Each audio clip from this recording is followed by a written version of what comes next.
పూర్వం ఇళ్ళు పెద్దగానే ఉండేవి కానీ గదులుగా ఉండేవి కాదు.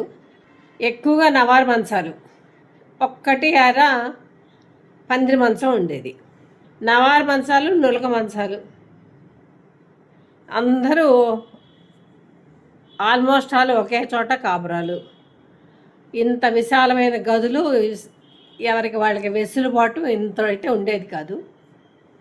ఆ కాలంలోనే ఏదో అవకాశం చూసుకొని కలిసి కాపురాలు చేశారు. ఆ సందర్భంలో ఆ కాపురాలే ఎప్పుడూ అవకాశం దొరుకుతుందా అని ఆతృతతో ఎదురు చూసి ప్రేమగా గలుచుకునేవాళ్ళు.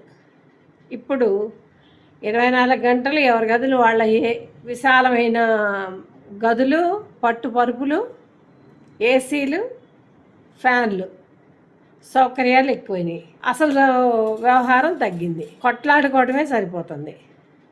అప్పుడు కొట్లాడుకుందామన్నా పెద్దవాళ్ళు ఎవరు కొట్లాడుకొని ఇచ్చేవాళ్ళు కాదు, కొట్లాడుకోవడానికి అవకాశం కూడా ఉండేది కాదు. ఎంత మార్పు వచ్చిందో చూడండి.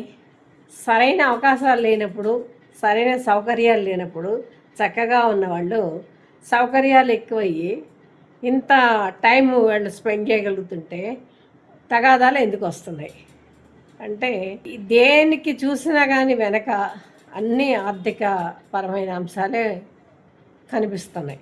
సంతృప్తి లేని జీవితాలు, పరస్పర సహకారాలు తక్కువ. మేము నుంచి నేను అని వచ్చారు. అప్పుడు మనము అని ఉండేది, ఇప్పుడు నేను అనుకున్నప్పుడు సంతృప్తి ఉండదు, మనము అనుకున్నప్పుడు సంతృప్తి ఉంటుంది. ఇది నా కాపురము అని ఉంది కానీ మన కాపురం అని లేదు. మనమందరం కలిసి బతకాలని లేదు.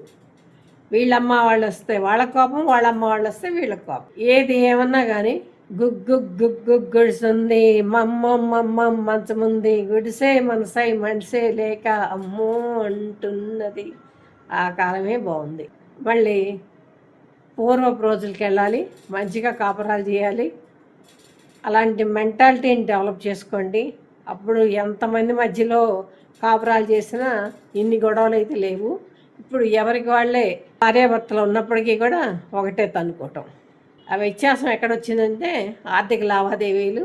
వాళ్ళు నేను సంపాదిస్తానంటే నేను సంపాదిస్తున్నానని ఒక ఈగో, ఆ ఈగోలు ఎక్కువై ఇంత దాకా వచ్చింది.